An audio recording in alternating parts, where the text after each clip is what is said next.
اور کیا ہے؟ ان الانسان خلق ہلوعا، فرمایا انسان جل باز ہے. اذا مسہ الشر جزوعا، جب کوئی مصیبت پہنچتی ہے تو بے صبرا ہو جاتا ہے.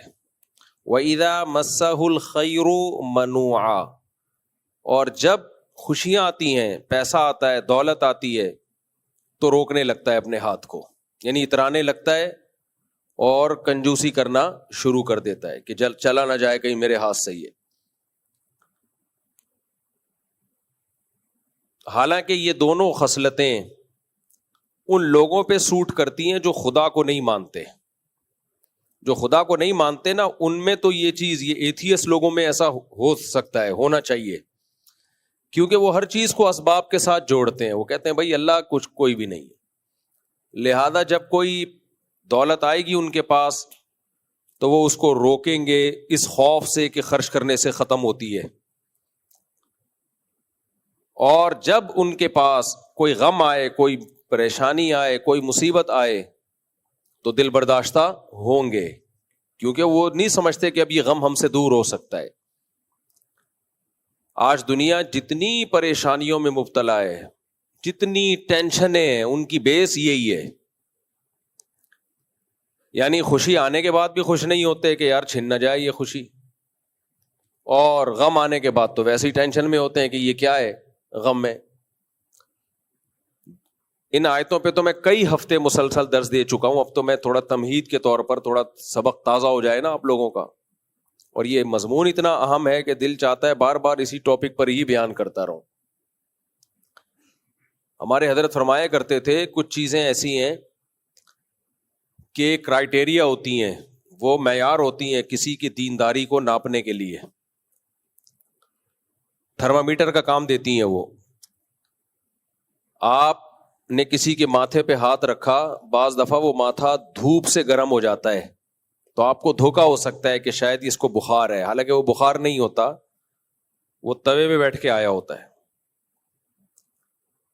لیکن جب تھرمامیٹر منہ میں لگاتے ہیں تھوڑی دیر میں اندازہ ہو جاتا ہے بھائی یہ اوپر سے گرم ہو رہا تھا، یہ واقعی گرم ہے، یہ اس کو بخار ہو رہا ہے.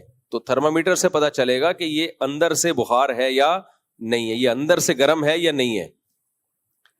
ایسے ہی کچھ چیزیں ایسی ہیں کہ آپ کا اللہ پہ واقعی سچی مچی میں یقین ہے یا نہیں ہے، یا ڈرامے بازی چل رہی ہے، صرف دین کے نام پہ ایک گیٹ اپ بنایا ہوا ہے دین کا. تو اس کا ایسے پتہ چلتا ہے کہ غموں میں آپ حواس باختہ ہو جاتے ہو یا کنٹرول میں رہتے ہو، اور خوشیوں میں آپ اترانے لگتے ہو یا کنٹرول میں رہتے ہو. آپ میں تواضع برقرار رہتی ہے، اترانے نہیں لگتے آپ، کنجوسی پہ نہیں اتر آتے آپ. جس کو کوئی غم پہنچے اور وہ حواس باختہ ہو جائے، جیسے پہلی دفعہ اسی کو دنیا میں کوئی غم پہنچا ہے، باقی تو کبھی دنیا میں کسی کو کوئی غم پہنچا ہے ہی نہیں، حواس باختہ ہو جائے، تو یہ اس کی علامت ہے کہ اس کا اللہ پر ایمان نہیں ہے. یہ صرف کہنے کی حد تک ہے. دیکھو اللہ تعالیٰ نے نا یہ جو تقدیر کا عقیدہ ہمیں بتایا ہے، ہمارے ایک بہت قریبی دوست ہیں جامعۃ الرشید میں، ان کے ایک بیٹے کا انتقال ہو گیا پرسوں، اور پانی میں بچے تیر رہے تھے تو ڈوب کے انتقال ہو گیا. اب اس کی ڈیٹیل میں نہیں جاتا کیا ہوا کیسے ہوا، بہرحال جو ہونا تھا وہ ہو گیا. 8-9 سال کا بچہ، آپ تصور کر لو کیا انسان کے رونگٹے کھڑے ہو جاتے ہیں کھیلتا. اور عید کے اگلے دن، عید پہ بچے نے تصویریں کھنچائی ہیں خوبصورت نماز پڑھتے ہوئے، جیسے 7-8 سال کے بچوں کی مائیں تصویریں لے رہی ہوتی ہیں نا عید پہ تیار کر کے. تو بچہ بھی ماشاءاللہ بڑا خوبصورت نماز پڑھتے ہوئے اور دعائیں مانگتے ہوئے، اس کی ماں نے تصویریں لی ہوئی ہیں، باپ نے لی ہوئی ہیں، اور اگلے دن یہ حادثہ ہو جاتا ہے، بچوں کے ساتھ کزنوں کے ساتھ کھیلتے ہوئے ڈوب کے انتقال ہو جاتا ہے. اور وہ انتقال بھی گورنمنٹ کی غفلت، کیونکہ وہاں قریب میں پانی کھڑا ہوا ہے، کئی دفعہ حکومت کو کمپلین بھی کی ہے احسن آباد میں، یہ پانی کھڑا ہوا ہے اس میں بچے، تیسری موت ہوئی ہے ایک بچے کی ہے، پہلے 2 بچے اس میں مر چکے ہیں. اور وہ پانی اتنا زیادہ ہے کہ وہ عوام کے بس کا نہیں ہے، لیکن حکومتیں آپ کو پتہ ہے کہاں ذمہ داریاں پوری کرتی ہیں. تو ہم ملنے کے لیے گئے، اتنا صبر اتنا صبر اتنا صبر. گھر والے ان کی والدہ سے ملے، بچے کی والدہ سے، ماں نے بھی صبر، باپ نے بھی صبر. کیا سوچ کے صبر؟ ما قدر اللہ، جو مقدر تھا ہو گیا. تو پھر مجھے میں گیا ہوں تعزیت کے لیے، تسلی دینے کے لیے، تو الٹا مجھے تسلیاں دے رہے ہیں، کہہ رہے ہیں بھائی دیکھو یہ بڑا ہو جاتا پتہ نہیں فرما بردار نکلتا یا نافرمان، جنتی ہوتا یا جہنمی، ہمیں کیا پتا، ابھی تو نابالغ بچہ ہے جس کے بارے میں کیا ہے بھائی، جنتی مسلمان کے بچے کہاں جاتے ہیں، نابالغ بچے کا تو کوئی گناہ نہیں ہوتا نا۔ پھر کہنے لگے کہ ہمیں اس کی موت کا فوراً پتہ چل گیا، اگر گم ہو جاتا کتنے سال ہم روتے رہتے انتظار میں، گیا کہاں۔ اب کوئی عام آدمی بیٹھا ہو نا تو وہ ان کو بے وقوف کہنا شروع کر دے کہ یار دیکھو بچے کی موت ہوئی ہے اور کیسی الٹی باتیں کر رہے ہیں۔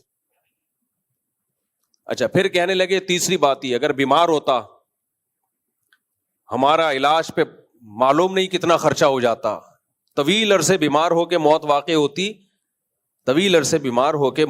ہوتی تو ہم کتنا، ہماری جائیدادیں ختم ہو جاتی اور کتنا وقت صرف ہو جاتا، تو موت بھی اچانک واقع ہو گئی، اس بیماری کے ٹینشنوں سے بھی اللہ نے بچا لیا۔ اور بچہ ضائع تو ہوتا نہیں ہے مسلمان کا، حدیث میں کیا ہے بھائی، یہ بچے آخرت میں ذخیرہ ہیں۔ نبی صلی اللہ علیہ وسلم نے کیا دعا سکھائی ہے جنازے میں بچوں کے لیے، اللہم اجعلہ لنا اجرا وذخرا، اللہم اجعلہ لنا شافعا ومشفعا، کہ اللہ اس کو ہمارے لیے ذخیرہ آخرت بنا، اس کو ہمارا سفارشی بنا، اور اس کی سفارش ہمارے حق میں قبول بھی کر لینا۔ تو کہہ رہے ہمارے اعمال تو اس قابل پتہ نہیں ہے کہ نہیں ہم جنت میں چلے جائیں، تو ایک سفارشی بھی ہو گیا ہمارے لیے آخرت میں۔ میں یہ سوچ رہا تھا کہ اگر کوئی لبرل سیکولر آدمی بیٹھا ہو نا تو وہ کہے گا یہ پرلے درجے کے بے وقوف ہیں، یہ دیکھو کیسی باتیں کر رہے ہیں۔ باتیں تو ابھی یہ ہونی چاہیے کہ ہمیں یہ کرنا چاہیے تھا، ہمیں یہ کرنا چاہیے تھا، ہم نے یہ کیوں نہیں کیا، ہم نے یہ کیوں نہیں کیا، اور یہ باتیں کیا کر رہے ہیں، یعنی یہ گویا خوش ہو رہے ہیں کہ بالکل صحیح ہو گیا کہ مر گیا، اچھا ہی ہو گیا کہ مر گیا، حالانکہ ایسا نہیں ہے بھائی، چونکہ وہ عالم تھے، ان کو پتا ہے کہ شریعت نے کس موقع پہ ہمیں کیا ہدایات دی ہیں، مرنے سے پہلے بچاؤ کی ساری تدبیریں اختیار کرو۔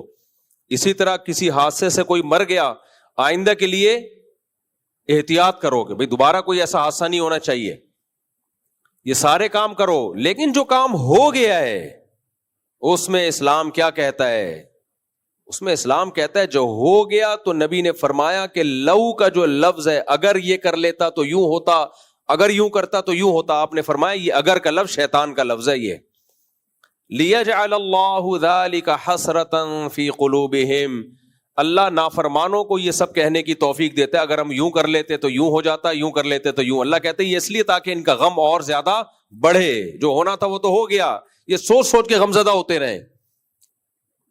قرآن کے الفاظ دیکھو کیا ہے، قرآن کہتا ہے یا ایھا الذین آمنوا لا تکونوا کالذین کفروا وقالوا لاخوانہم اذا ضربوا فی الارض او کانوا غزا لو کانوا عندنا ما ماتوا وما قتلوا، اے ایمان والو کافروں کی طرح باتیں نہ کیا کرو۔ کافر لوگ جب میدان جنگ میں نکلتے ہیں یا کہیں سفر میں نکلتے ہیں اور مر جاتے ہیں تو پیچھے لوگ کیا کہتے ہیں، کاش نہ نکلتا تو نہ مرتا، کاش یہ جنگ میں نہ جاتا تو قتل نہ ہوتا، کاش سفر میں نہ جاتا تو جہاز کریش نہ ہوتا، کاش ٹرین میں نہ جاتا ٹرین کا ایکسیڈنٹ نہ ہوتا، کاش بس میں نہ بیٹھتا بس کھائی میں نہیں گرتی، کاش ٹیکسی میں نہ بیٹھتا آگے ایکسیڈنٹ نہ ہوتا، کاش یہ ہوتا، کاش یہ ہوتا۔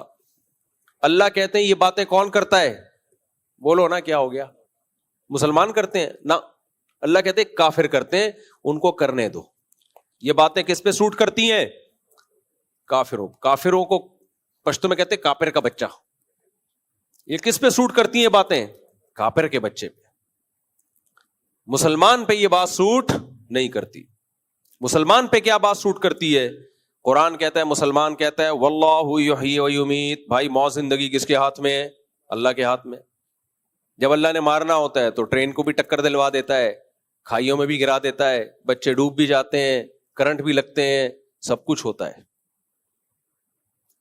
ہاں اس کا یہ مطلب نہیں کہ آئندہ بھی کروائیں آپ یہ سارے کام، احتیاط تو بہرحال شریعت نے حکم دیا، اتنی احتیاط کا حکم دیا، آپ نے حکم دیا کہ رات کو چراغ گل کر دو، چراغ بجھا کے سو، اس لیے کہ اس بات کا امکان ہے کہ چوہا وہ چراغ گرا نہ دے، رات کو چوہے نکلتے ہیں نا، گرا دے گا آگ لگے گی گھر میں.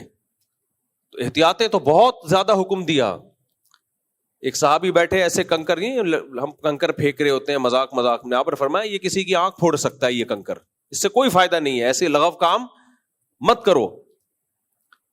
تو احتیاط کا تو بہت حکم دیا. لیکن جب کوئی کام ہو گیا تو قرآن کیا کہتا ہے؟ کافر کہے گا کہ یوں ہوتا تو یوں نہ ہوتا، یوں ہوتا تو یوں نہ ہوتا، اور روتا رہے گا کاش یہ کرتا، کاش یہ کرتا. لیجعل اللہ ذلک حسرۃ فی قلوبہم، اللہ کہتے ہیں یہ اس لیے کہ ان کے دلوں میں غم حسرت بن جائے. آخرت کی ٹینشن تو ہے، یہ دنیا میں بھی ایک ٹینشن مل جائے ان کو.